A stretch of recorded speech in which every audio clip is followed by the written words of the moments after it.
The Night of Two Lights, a Christmas story about fear, light, and family. On a quiet, snowy street in the suburbs of Portland stood two homes on opposite ends of Maple Ridge Lane. One was modern, with tall glass windows and warm golden light glowing in the evenings. The other was an older stone house, wrapped in climbing vines, smelling of cinnamon and freshly baked bread during the winter months. In the modern home lived the Harpers. Eli Harper, a kind-hearted, slightly absent-minded photographer who always hunted for light in every moment. His wife Cassie, a gentle illustrator who could turn any day into something magical. And their 12-year-old son, Landon, a curious boy who dreamed of becoming a pilot. Across the street lived the Reynolds family. Grace Reynolds, a grandmother with a rare calmness and deep wisdom, and her 11-year-old granddaughter, Emma, a sensitive girl who, after losing her parents, feared crowded places, loud noises, and darkness.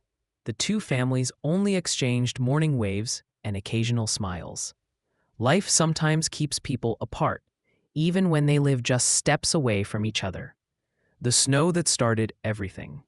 At the beginning of December, Landon noticed Emma watching him from her window as he rode down the hill on his sled. He waved a few times. She smiled shyly but didn't come out, until one afternoon, Grace gently nudged her forward with a quiet whisper.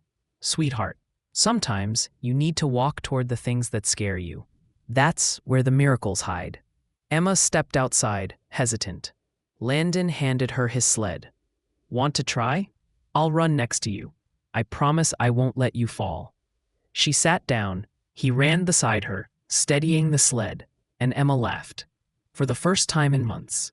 A warm, bright laugh that even the falling snowflakes seemed to pause and listen to. From that day on, the kids played together, and slowly the adults began sharing small conversations across the street, trading cocoa mugs, pies, and warm smiles. But a true bond had not yet formed. Not until the night everything changed. The night the world went dark. It was Christmas Eve. Snow fell softly, the wind whispered through the trees, and the entire street glowed with festive warmth. Inside the Harpers' home, the Christmas preparations were in full swing. Landon and Emma decorated gingerbread houses. Cassie arranged candles. Eli set up his camera to capture what he called the Christmas moment of pure happiness. But around 11 p.m., the weather shifted. The snowfall grew heavier. The wind sharpened. Lights flickered. Outside, a tall pine tree, weighed down by snow, leaned dangerously toward the power lines. Then, crack! A deafening sound cut through the street. The tree snapped, crashed onto the wires, and the entire Maple Ridge Lane fell into sudden, absolute darkness. "Stay calm," Cassie whispered, though her voice shook. For Emma, darkness wasn't just darkness. It was terror. Her breath quickened, hands trembled. Landon grabbed her hand instantly. "It's okay. I'm here. I won't leave you." But within minutes, as the wind howled and a window shutter slammed hard, Emma panicked, bolted toward the front door, and ran outside into the storm. "Emma!" Grace screamed from across the street, rushing into the blizzard. Landon dashed after the girl, sinking into knee-deep snow. The storm swallowed their voices. The world was cold, wild, pitch black. It was the kind of night where even adults could lose their way. The fear that brought them together. Emma wandered through the snow-covered park between the houses, scared and disoriented. When Landon finally found her, she was curled into herself, crying, shimmering, unable to move. Hey, I'm here," he said softly. "Just listen to my voice. We're going home. I promise. I won't let go of your hand." I'm scared of the dark," she whispered. "I know," Landon said, "but I brought a light." He reached into his jacket and pulled out a tiny flashlight, the one he kept as his pilot's emergency tool. Its glow was faint but warm, a fragile beacon inside the storm. They started walking, slowly, one step at a time. Just when it felt like the storm would swallow them whole, a figure appeared.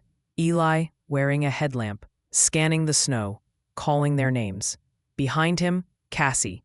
From the opposite direction, Grace, wrapped in a huge coat, praying through chattering teeth. When the adults finally saw the children, they cried, not from weakness, but from the terrible closeness of what might have been. There, in the center of the storm, all four embraced, holding on to each other as if that was the only thing keeping them standing. And in that moment, it truly was.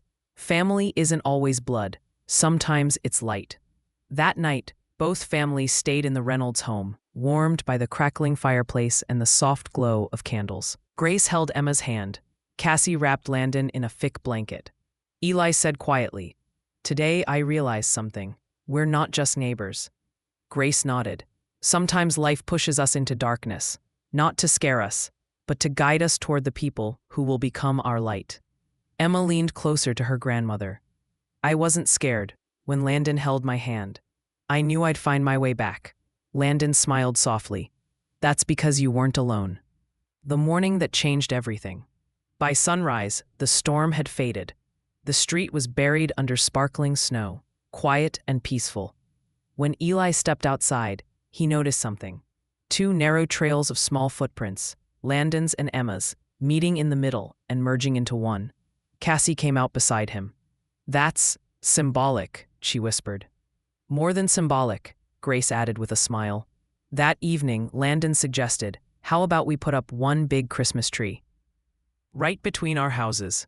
Emma smiled, truly smiled. "And we can hang 2 lanterns on it for last night, our lights." They did. A huge Christmas tree rose between the homes. Old ornaments from Grace, handmade crafts from the kids, a bright star at the top, and 2 small lanterns, one from Landon, one from Emma. Not just symbols of fear overcome, symbols of the moment 2 families became one. The end, and the beginning, when the power finally returned. Maple Ridge Lane shone brighter than ever, not because of electricity, because there was a new warmth glowing between the homes. They were no longer simply neighbors. They were people who shared terror, darkness, hope, and a miracle. And every Christmas Eve, the 2 small lanterns on the tree shine brighter than all the other lights. A reminder that even in the deepest storm, someone will come looking for you. Because light is not a lamp. Light is a person.